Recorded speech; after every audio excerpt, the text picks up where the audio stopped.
Caldwell. Yay. And after a few years of doing this and searching and having literally box crates full of distortion pedals, I have found the one that I consider to be the best, and it happens to be this one. And the great thing about this pedal is it has an incredible buffer in it, which is a fancy way of saying that when you put pedals behind it and you plug your guitar and don't turn any of them on, it sounds as good or better than if you plug straight into the amplifier. So it will make a huge difference just having that buffer. The buffer is worth the price of the pedal alone. The clean boost, as I play that there, I prefer tonight. I prefer that clean boost to the other clean boost I was using. Then it's also got a distortion, a drive side to it, which I use for what I call channel 3. And again, here's the guitar. Here's with the distortion on.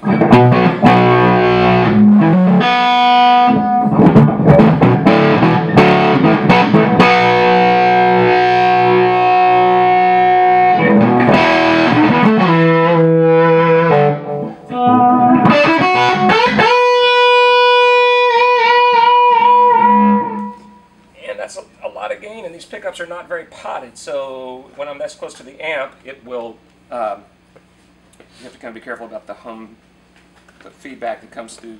These are very lightly potted pickups. But the distortion, the way he has it voiced is, it does take a little, and I'm probably all wrong, the way my ears hear it, is that it does take out a little bit of the low end, and when you have more gain, you kind of got to watch the low end. But I can, you know, even with this much gain, I can use the volume knob and get the same touch sensitivity that I had with no pedals on.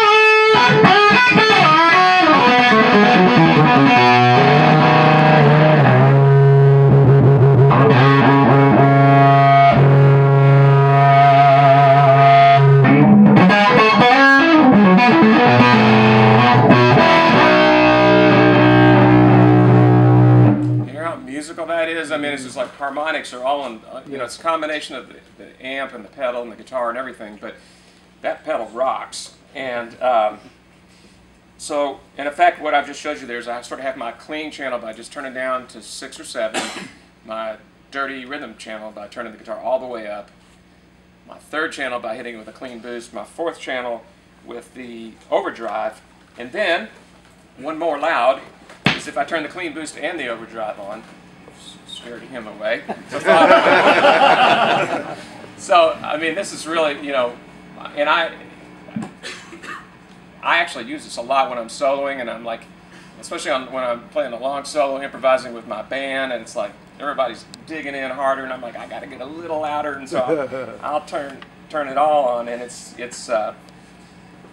pretty. I mean, it's like.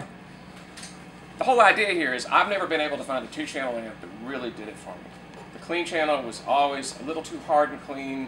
The distorted channel was a little bit too distorted and not as natural feeling. So what this concept does with this amp, it really allows me to keep the same low end and warmth and integrity of the tone that I really like in the first place, and just make it bigger and more. So. This is channel 5.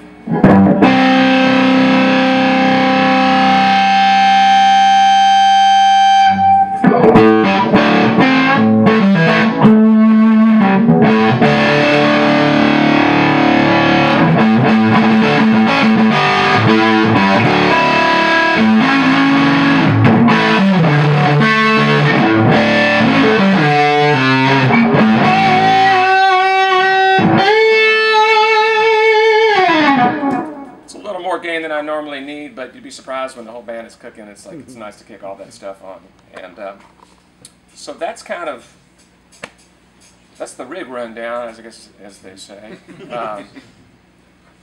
and yeah, I don't know.